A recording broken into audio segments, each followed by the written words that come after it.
नमस्कार मित्रों, pure politics segment के इस नए एपिसोड में आपका स्वागत है। 14 अप्रैल की सुबह भारतीय जनता पार्टी ने अपना चुनावी घोषणा पत्र जारी कर दिया है। बीजेपी उसे संकल्प पत्र कहती है, जिसमें कांग्रेस ने जो है अपने मैनिफेस्टो को न्याय पत्र कहा था, और बीजेपी उसे संकल्प पत्र कहती है। इस मैनिफेस्टो के दो पार्ट हैं। एक पार्ट में बीजेपी ने ये बताया है कि किस प्रकार से उसने पिछले 10 साल के अंदर अपने शासनकाल में जो उसने वायदे किए थे दोनों चुनावों में, 2014 और 2019 में, उनमें से कितने वायदों को उसने पूरा किया है और उसका क्या परिणाम हुआ है। दूसरा जो भाग है चुनावी घोषणा पत्र का, वो वायदे हैं जो 2024 में बीजेपी की सरकार आने पर बीजेपी की सरकार क्या करेगी, ये उन्होंने जनता के साथ किए हैं। हमारे साथ आज इस पर चर्चा के लिए मौजूद हैं श्री राजीव तुली जी। राजीव जी, आपका स्वागत है। राजीव जी स्वतंत्र टिप्पणीकार हैं और देश के सभी प्रमुख पत्र, समाचार पत्र, पत्रिकाओं, डिजिटल प्लेटफॉर्म पर उनका लेखन हम देखते हैं। इसके अलावा हमारे साथ श्री राजन चोपड़ा जी हैं। राजन जी, आपका स्वागत है बहुत बहुत। राजन जी दिल्ली प्रदेश भारतीय जनता पार्टी में जो एक गुड गवर्नेंस सेल है उसके कन्वीनर हैं, और लगातार गवर्नेंस से रिलेटेड इश्यूज पर जो है वो सक्रिय रहते हैं। और इसके अलावा हमारे साथ वरिष्ठ पत्रकार श्री मुकेश केजरीवाल जी हैं। मुकेश जी, आपका स्वागत है। आप सभी तीनों का स्वागत है। और मैं राजीव जी आपसे शुरुआत करूंगा कि आपको क्या, हम पहले राउंड में जो आप तीनों पैनलिस्ट हैं उनका ये व्यू जानेंगे कि आपके लिए की टेक अवेज क्या है, कौन कौन सी बहुत महत्वपूर्ण आपको भाजपा का जो ये घोषणा पत्र आज आया है, ये संकल्प पत्र जो आया है, उसमें आपको कौन सी ऐसी चीजें हैं जो महत्वपूर्ण लगती हैं, और फिर उसके बाद हम इस चर्चा को आगे ले जाएंगे। तो राजीव जी, एक क्विक शॉर्ट अगर आप इसका एक दे सके, की टेक अवेज आपके लिए क्या है। धन्यवाद अरुण जी। आपके सब दर्शकों को भारतीय नववर्ष जो अलग अलग प्रांतों में मनाए जाते हैं, आज बंगाल में, केरल में, पंजाब में, कहीं बैसाखी, कहीं शुभो नववर्ष और कहीं विशु ये मनाया जा रहा है, उस सब की बधाई। अ, अरुण जी, मेरे लिए इस संकल्प पत्र या घोषणा पत्र में जो की टेक अवे जिसको आप कह रहे हो, मुझे मुझे वो ये है कि पिछले 10 साल में इन सब बिंदुओं पर सरकार ने कितना डिलीवर किया और उसके आधार पर अगले आने वाले 5 सालों में क्या डिलीवर करने की कैपेसिटी, कैपेबिलिटी बिल्ड की और उसको कैसे डिलीवर करना। जैसे 4 करोड़ मकान दे दिए, 3 करोड़ और देने की बात करते हैं। तो जब 4 करोड़ दे दिए तो लगता है 3 करोड़ दे सकते। जल घर घर जल वाली जो योजना है, कितने कितने लोगों को, कितने परिवारों को दे दिया, कितने परिवारों को दे सकते हैं। केवल घोषणा की है या डिलीवरी की ताकत भी रखते हैं, कैपेसिटी भी रखते हैं, कैपेबिलिटी भी रखते हैं, ये अधिक महत्वपूर्ण है। इसमें मुझे लगता है कि कांग्रेस और भाजपा के घोषणा पत्रों में अगर मौलिक अंतर है तो वो मौलिक अंतर यही है कि डिलीवरी कितनी दे पाएंगे। और विश्वसनीयता का, अगर इसमें से आप देखना इसको हो, आप इसको कह सकते हैं विश्वसनीयता का अंतर। विश्वसनीयता का, नियत का, विश्वसनीयता का, नीति का, इसका नेतृत्व का, इन तीनों चीजों का अंतर है। वही अंतर जो है, मुझे लगता है कि वही अंतर तय करेगा कि कांग्रेस और भाजपा के वोट प्रतिशत में और नंबर ऑफ सीट्स में कितना अंतर हो। परंतु तो भी जो 70 साल से ऊपर की आयु के बुजुर्गों को आयुष्मान कार्ड देने वाली बात है, एक वो। दूसरा, नौकरी को सरकारी नौकरी ना मानकर अपना उद्योग धंधा और भारत को मैन्युफैक्चरिंग हब बनाने के लिए जो इंडस्ट्री और एमएसएमई के संबंध में घोषणाएं हैं, मुझे लगता है कि ये दो डिफरेंशिएटर हैं जो, या की टेक अवेज है, जिससे देखिए आज भी भारत के उत्पादन का 35% से अधिक जो है वो छोटे उद्योगों में आता है, और नौकरियों का शायद इससे भी बड़ा जो अनुपात है वो छोटे उद्योगों से आता है, एमएसएमई से आता है। तो मुझे लगता है कि ये दो डिफरेंशिएटर हैं। भारत में अभी आने वाले अगले 5, 10, 15 सालों में एक बुजुर्गों की संख्या बढ़ने वाली है। तो उसको ध्यान में रखकर यहाँ भी दिल्ली में एम्स में नेशनल इंस्टीट्यूट ऑफ एजिंग बना है, और उसी को एक्सटेंड करते हुए अब ये जो 70 साल से अधिक वाले लोगों को आयुष्मान भारत के कार्ड में के अंतर्गत, योजना के अंतर्गत लाने की बात है, और एमएसएमई में मुद्रा ऋण को 5 लाख से बढ़ा करके 10 लाख करने की बात है। मुझे लगता है कि ये 2 की टेक अवेज हैं मेरे लिए। बाकी करोड़पति बहना और वो सब जो है, वो कुछ बन गई, कुछ बनाना, वो सब चलता रहेगा, परंतु ये जो 2 है, ये गेम चेंजर हो सकते राजन जी, आपके लिए क्या की टेकअवेज? देखिए, आप देखिए उज्ज्वला योजना जो माननीय मोदी जी ने चलाई, आप उज्ज्वला योजना में देखिए कि पहले हमारी बहनें, माताएं जो जिनको चूल्हा या गैस नहीं मिलता था, उनको एक मिनिस्ट्री ऑफ हेल्थ का रिसर्च है कि लाखों महिलाएं उस बीमारी से मर जाती थी। आज वो सब बच रही हैं। आप तुली जी ने जैसे कहा कि बीमा योजना में करोड़ों लोगों को आप देखिए, करोड़ों लोगों को इसका लाभ मिला। आवास योजना में करोड़ों लोगों को लाभ मिला। आप स्टार्टअप की बात कर रहे हैं, एमएसएमई का 5 करोड़ रुपए तक सब्सिडी के साथ जो एमएसएमई नए नए युवा खोलते हैं उनको उसका लाभ मिलता है। तो तो आप ये देखिए कि सरकार सिर्फ सरकार चलाने वाले नहीं है, ये हर हर तबके के लोगों को आगे बढ़ाती है। तो, तो इसलिए मोदी जी का धन्यवाद करना चाहिए कि इतने बड़े लेवल पे हर मिनिस्ट्री की, क्योंकि मैं गुड गवर्नेंस पे काम करता हूँ, हर मिनिस्ट्री की इतनी स्कीम्स हैं कि जो आज भी पूरी स्कीम जनता के आगे तक नहीं जा पाई। मुकेश जी, आपके लिए क्या, हम क्रिटिक पे इस पे बाद में आएंगे, बट अभी हम की टेकअवेज पे बात कर रहे हैं कि आपको क्या लगता है कि क्या महत्वपूर्ण बिंदु इस संकल्प पत्र में, मतलब ये डुएबल है, नहीं डुएबल है, तो ये नेक्स्ट राउंड में चर्चा करेंगे, बट की टेकअवेज आपके हिसाब से क्या? इसमें स्पष्ट रूप से 3 तरह की बातें हैं। एक तो है भावनात्मक बातें, जो कि भाजपा के जो समर्थक हैं, वोटर हैं, उनके लिए बहुत महत्वपूर्ण है और पार्टी के यहाँ तक पहुंचने में और आगे भी उम्मीदों में उनका सबसे महत्वपूर्ण स्थान रहता है। उनमें समान नागरिक संहिता है, सीएए है, एक देश एक चुनाव है। ये ऐसे मुद्दे हैं जिनके आधार पे भाजपा को लगता है कि वो उनका जो समर्थक है या जो वोटर है उनको खुश कर सकती है, उन्हें संतोष पैदा करेगी और उनके अंदर भाजपा के लिए वोट करने का उत्साह जगेगा। दूसरी तरह की घोषणाएं हैं जिनमें भाजपा ने सफलता से काम किया है, गवर्नेंस के लेवल की हैं, जिनसे सभी तरह से स्थापित हुआ है कि वो लोगों को काफी लाभ पहुंचाती है।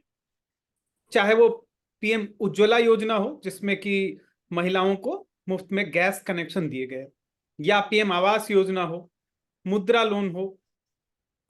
लेकिन 2 बहुत बड़ी स्कीम भी हैं जिनको एक्सटेंड करने का मन बताया है।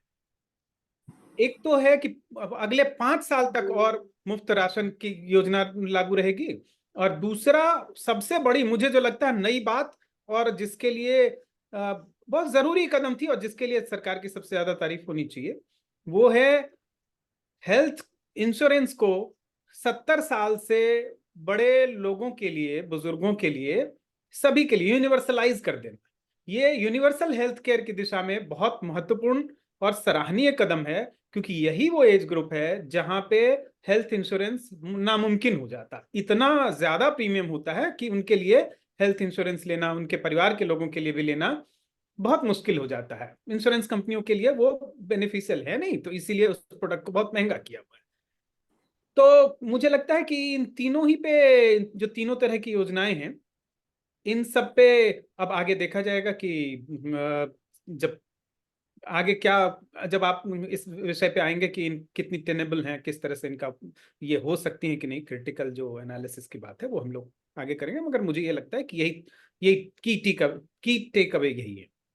राजीव जी, आप से मैं जानना चाहता हूँ, एक तो इसको में एक मैन्युफैक्चरिंग हब बनाने की बात की गई है ना, और मतलब अर्थव्यवस्था की दृष्टि से अगर देखें, इसके अलावा जो है वो ये भी कहा गया, एमएसपी के बारे में भी कहा गया, क्योंकि एमएसपी का मुद्दा काफी विवादास्पद रहा है। और तो एमएसपी के बारे में कहा गया कि जितना एमएसपी बढ़ाया गया है उतना एमएसपी कभी भी जो है वो नहीं बढ़ाया गया है। किसानों से संबंधित भी जो है वो कई कदम जो है उठाए गए। आपको क्या लगता है कि जो भी एमएसएमई के बारे में भी आपने बात की और सब वो जो है, क्योंकि creating work opportunities not jobs जो है, ये एक थ्रस्ट आपने कहा कि उसका जो है, तो क्या ये जो सारे जो भी कदम इसके अंदर बताए गए हैं, इसमें से काफी सारे तो कंटिन्यूटी वाले हैं जो है, और कुछ जो है वो नई चीजें भी, खासकर जैसे सौर ऊर्जा की बात की गई है, तो उसमें यह है कि बिजली का बिल जीरो कर दिया जाएगा। मेरे हिसाब से ये बहुत महत्वपूर्ण बात है, स्पेशली सस्टेनेबल एनर्जी के परस्पेक्टिव से।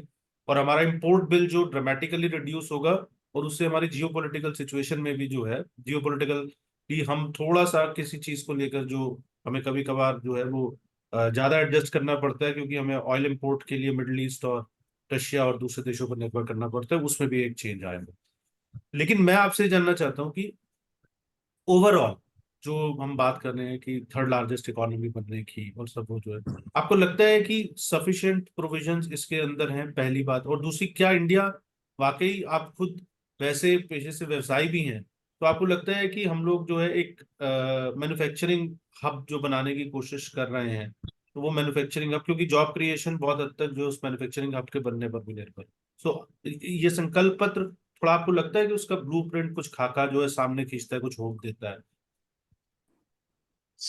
नहीं, मुझे लगता है कि पिछले 10 साल में चाइना से मैन्युफैक्चरिंग भारत में शिफ्ट करने में सरकार कुछ हद तक, और कुछ कम से कम जो जीरो टेक्नोलॉजी प्रोडक्ट्स हैं उन पर तो कम से कम सरकार ने एक सकारात्मक भाव, जिसको मुकेश जी अभी भावनात्मक अपील कह रहे थे, भावनात्मक भी किया है, और ऑन ग्राउंड मैन्युफैक्चरिंग को प्रोत्साहित करने के लिए भी कदम उठाए।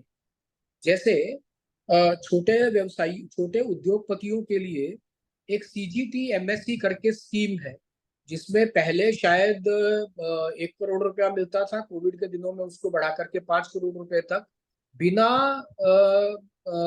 प्रतिभूति, बिना सिक्योरिटी दिए हुए छोटे उद्योगपति जो मैन्युफैक्चरिंग करते हैं उनको लोन मिलता है। और वो लोन बैंकों को टारगेट दे करके वो लोन देने के लिए प्रोत्साहित किया गया है, और बैंकों ने बहुत अच्छे से वो किया भी है।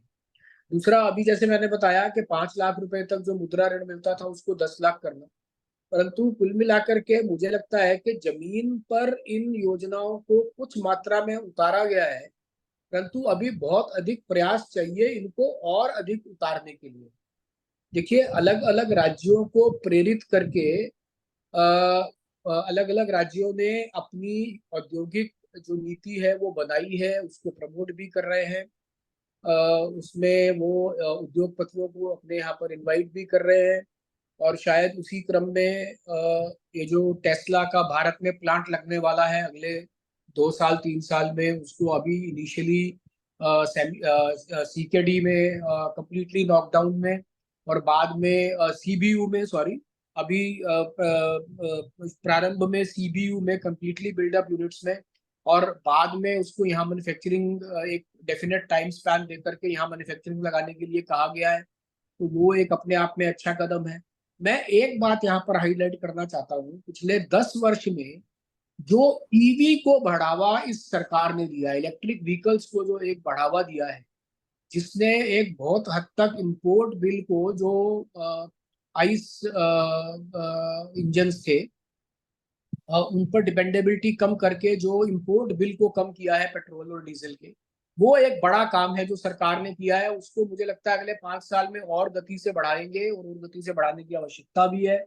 कुछ दिन पहले नितिन गडकरी जी का एक इंटरव्यू था, जो मिनिस्ट्री ऑफ रोड ट्रांसपोर्ट और हाईवेज के जो मिनिस्टर है नॉर्थ के, तो उनका भी यही कहना था कि उनके इस 10 साल की सबसे बड़ी उपलब्धि ये है जो उन्होंने इलेक्ट्रिक व्हीकल्स, और विशेष रूप से मैन पुलिंग मैन वाला जो पैडल रिक्शा था उसको रिप्लेस करके इलेक्ट्रिक रिक्शा और इलेक्ट्रिक कार्स जो लेकर के आए हैं।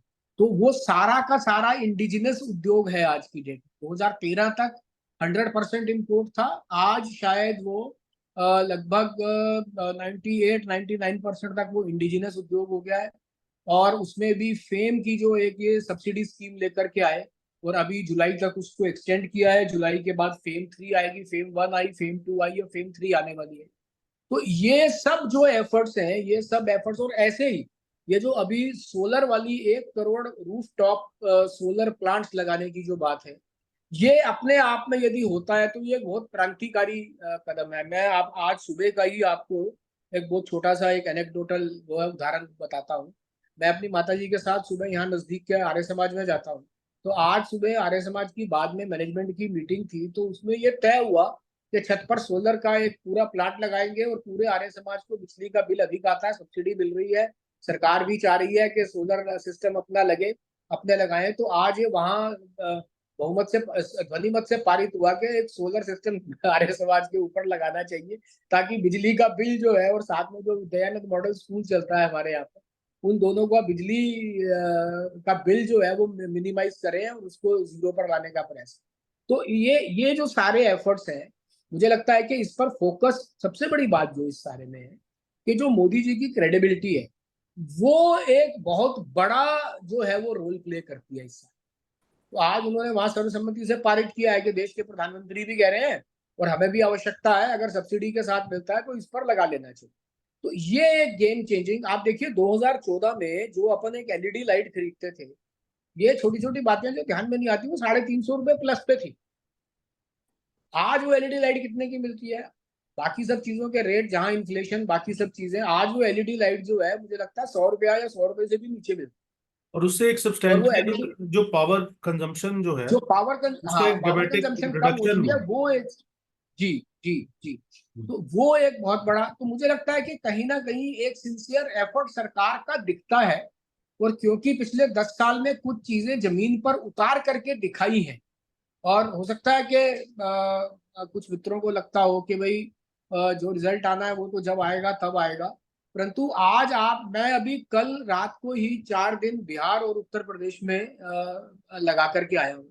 और मैं इस बार यहाँ से लेकर के पटना और माने लखनऊ, वाराणसी, गोरखपुर, गोपालगंज, समस्तीपुर, पटना और इन सब स्थानों पर होकर के आया हूँ।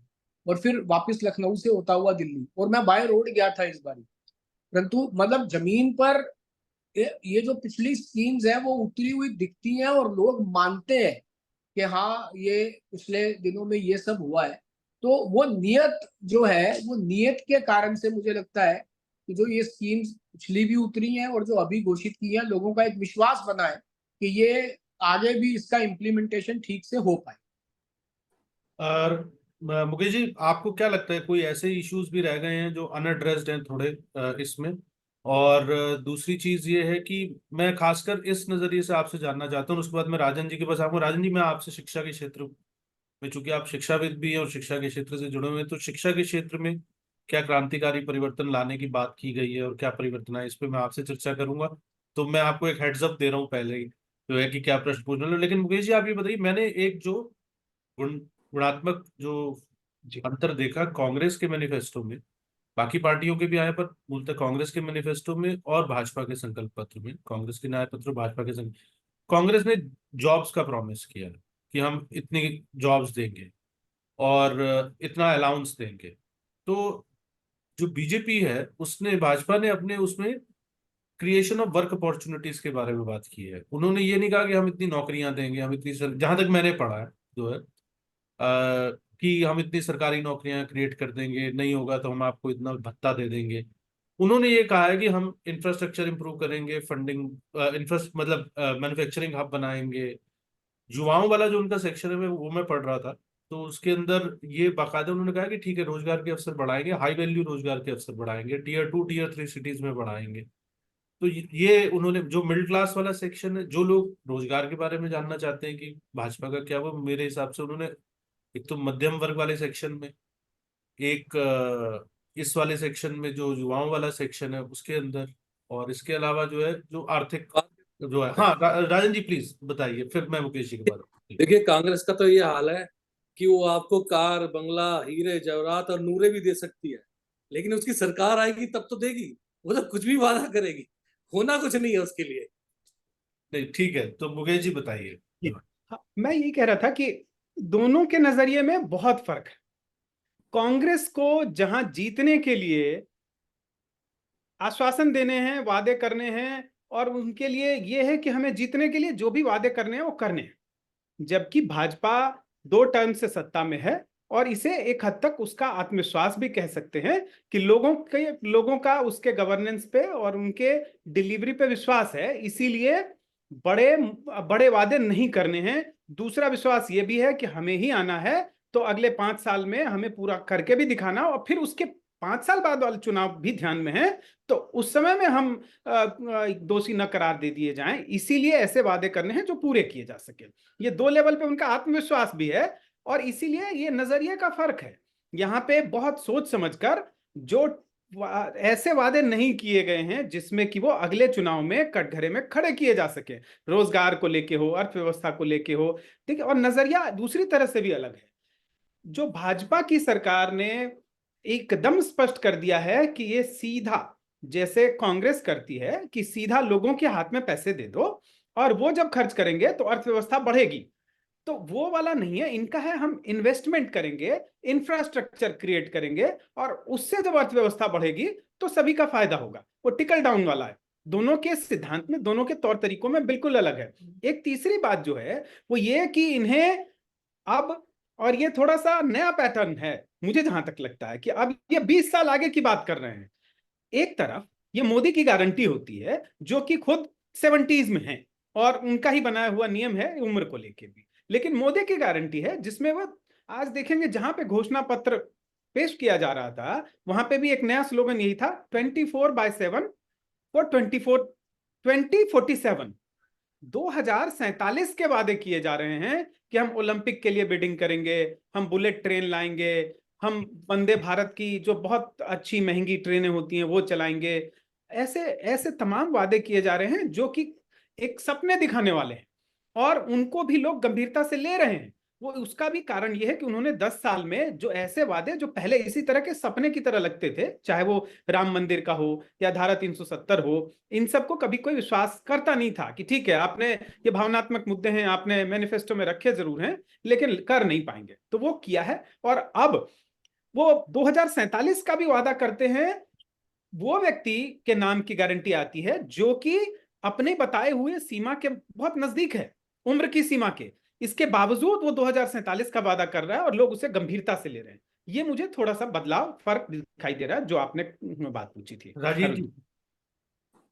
नहीं, मेरे को तो केवल एक ही बात पे मुकेश जी ने 2 बार वो बात दोहराई है, मुझे उस पर आपत्ति है। जो ये कह रहे हैं कि वो एक उम्र है, उस उम्र के नजदीक है, तो ये बिल्कुल वैसा ही है कि 15 लाख रुपए खाते में आएंगे सीधे सीधे आपके, उसको जिस प्रकार प्रचारित किया जा रहा है।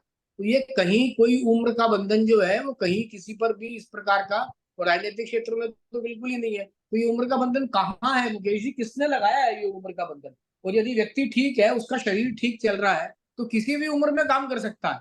आज जो बिदेन की उम्र जो है वो 82 साल से ऊपर है यार, क्या हो गया उसमें? मतलब ये भी, मोदी जी तो उससे ज्यादा फिट है और अपनी सेंसेस में है। तो कोई ऐसी उम्र वाला कोई किसी पर बंधन नहीं है, ना मोदी जी पर ना किसी और राजनीतिक नेता पर।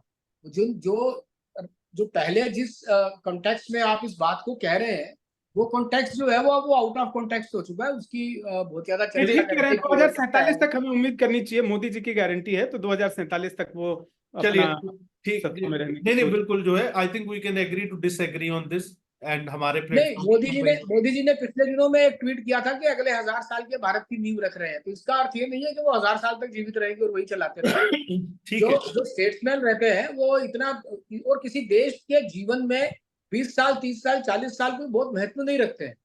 वो चलिए, आपने देखा कि चुनाव का घोषणा पत्र है ना, चुनाव का घोषणा पत्र है, लोकसभा चुनाव का हाँ, घोषणा पत्र है, नहीं जिसमें नहीं, तीन चुनाव के वोट घोषणा है। पत्र का अंतर्निहित अर्थ ये नहीं है कि 2047 तक मोदी जी ही चलेंगे, ठीक है, तो हम और अगला उसकी या कोई गारंटी भी एक आयु है जिस पर वो अंतिम रिटायर हो जाएंगे। एक क्लोजिंग कमेंट्स लेंगे। मुझे लगता है एक और डिफरेंस जो मुझे वो लगा है कि भारत की जो सामाजिक सांस्कृतिक, जो भारतीय समाज को लेकर उसकी जो है, जो अवधारणा है, वो एक स्पष्ट अंतर है, वैचारिक अंतर है। और मैं वैसे ये मानता हूँ कि ये कम से कम अच्छा भी है कि सभी पार्टीज के मैनिफेस्टोज एक जैसे नहीं दिख रहे। जो पार्टीज के मैनिफेस्टोज आने से कम एक आइडियोलॉजिकल ग्राउंड क्लियर होता है, वो क्लियर हो रहा है। तो हाँ, लेकिन उससे पहले राजन जी से मुझे प्रश्न पूछना, मैं वैसे प्रश्न आपको बता देता हूँ, फिर उसके बाद क्लोजिंग कमेंट्स लूंगा, लेकिन उससे पहले राजन जी से शिक्षा के क्षेत्र में बात करेंगे। और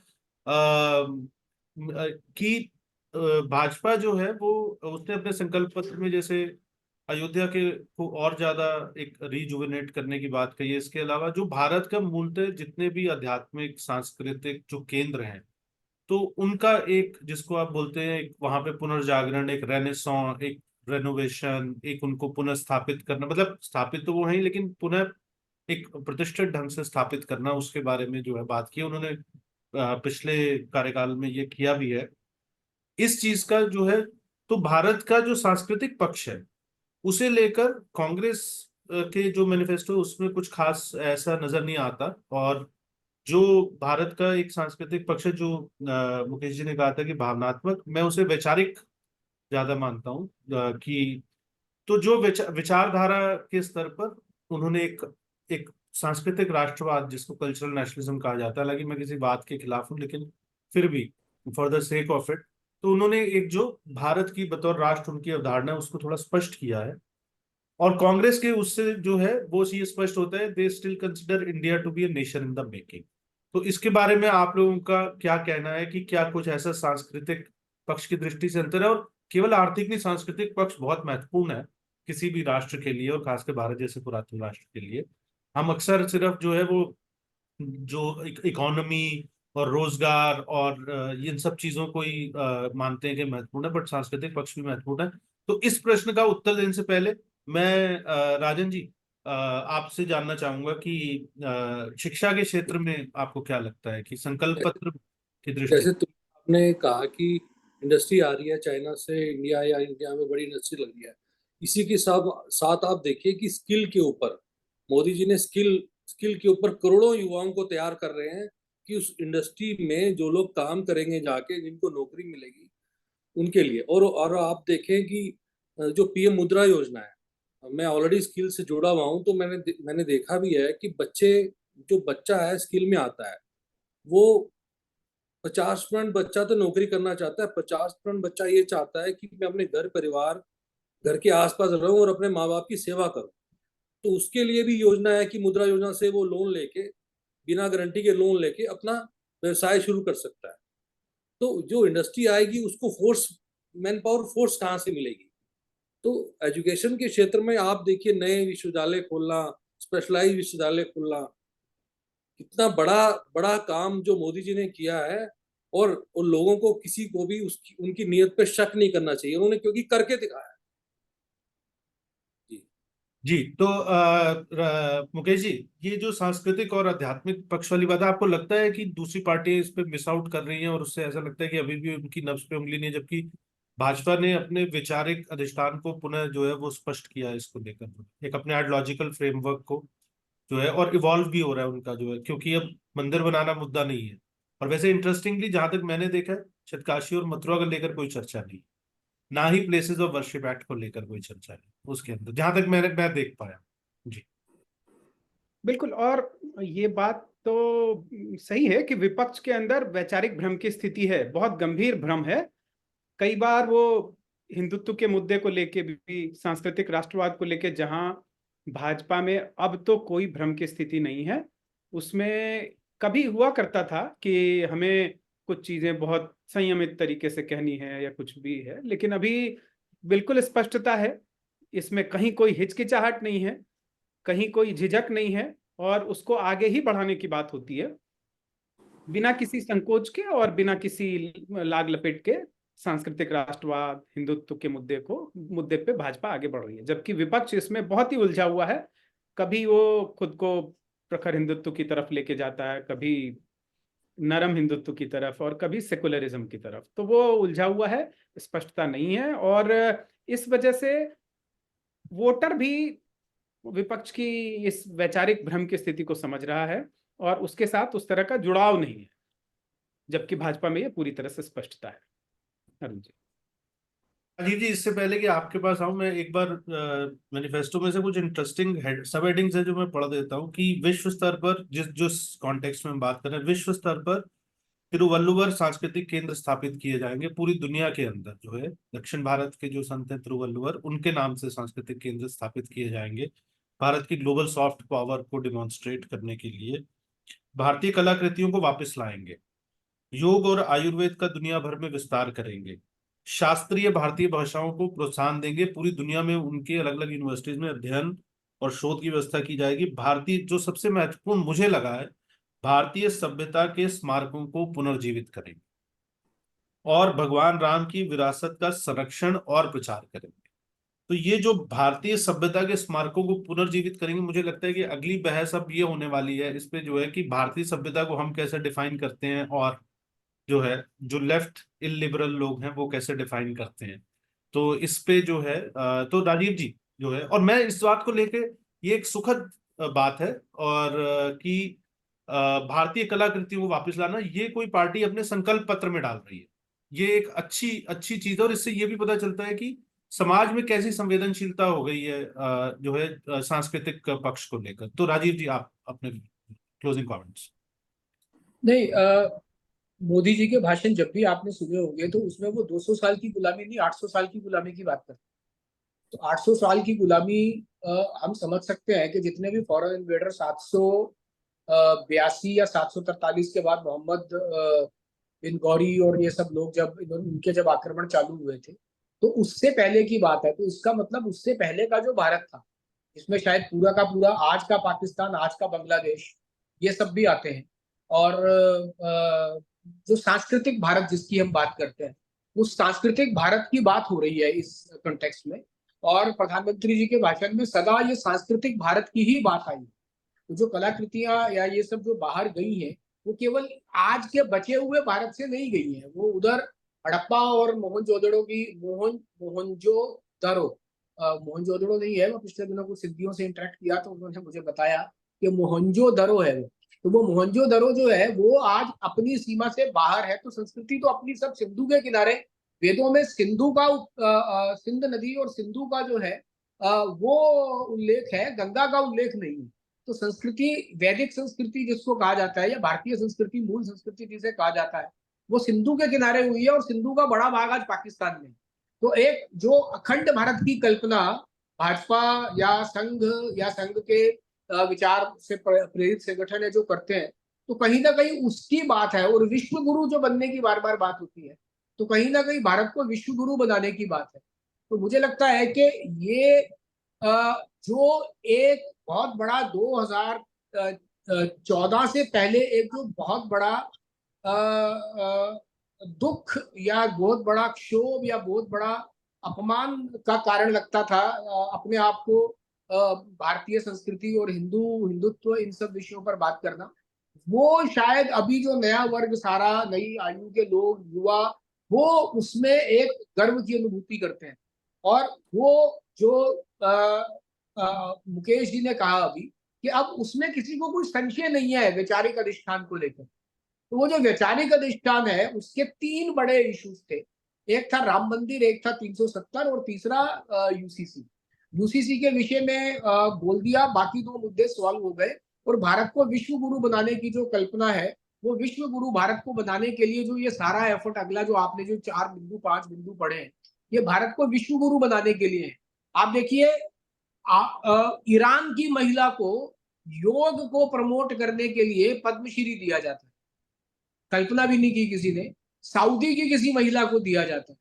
और ऐसे ही भारतीय संस्कृति के संबंध में जिन जिन लोगों ने जिन जिन क्षेत्रों में जैसा जैसा भी काम किया है, उनको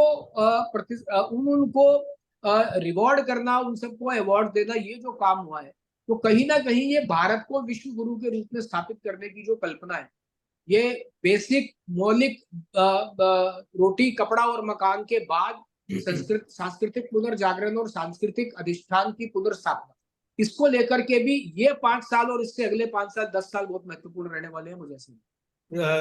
राजन जी, फाइनल कमेंट्स, फिर हम क्लोज करेंगे। देखिए, जो आप काशी की बात करते हैं, अयोध्या की बात करते हैं, अयोध्या में आज के दिन 5 लाख लोग रोज जाने की व्यवस्था बना रही है सरकार। अभी भी 3 लाख लोग रोज दर्शन भगवान के करते हैं। तो आप देखिए, जिसको आप आप सोच रहे हैं उससे कितने लोगों को रोजगार मिला, कितने लोगों को नौकरी मिली। तो ये संस्कृति से भी आप टूरिज्म तो बढ़ता ही है ना। और पूरे मैं जानता हूँ पूरे विदेश से लोग बहुत पैसा खर्च के, जो हिंदुस्तानी बाहर विदेश में रहते हैं वो लोग यहाँ आ रहे हैं। तो टूरिज्म तो आप बढ़ा ही रहे हैं, पैसा तो देश में आ ही रहा है, वो हमारे लोगों को ही तो मिल रहा है। तो आप मोदी जी की सोच देखिए, किसी भी तरह से अपने लोगों को, अपने हिंदुस्तान के लोगों को आगे बढ़ाना। जो वो कहते हैं कि मेरा परिवार मीन्स हिंदुस्तान, तो आगे तो बढ़ा ही रहे हैं किसी भी तरह से। तो उनका हमको धन्यवाद करना चाहिए कि रात दिन मोदी जी इस काम में लगे हैं। ठीक है जी, तो हम लोग जो है अपनी चर्चा आज यहीं समाप्त करेंगे, और आप सभी का बहुत बहुत धन्यवाद। और दर्शकों से आग्रह है कि अगर आपको जो है चर्चा अच्छी लगी हो तो इसे शेयर करें, लाइक करें, और चैनल को सब्सक्राइब करें। बेल आइकन आप दबाएंगे तो नोटिफिकेशन आपको मिल जाएगा। प्योर पॉलिटिक्स के इस सेगमेंट में मुकेश जी, राजीव जी और डॉक्टर राजन चोपड़ा जी, आप सभी का आने के लिए बहुत बहुत धन्यवाद। और नए विषय के साथ हम लोग जल्दी मिलेंगे जो है, और आपके साथ अपने विचार साझा करेंगे। तब तक के लिए नमस्कार।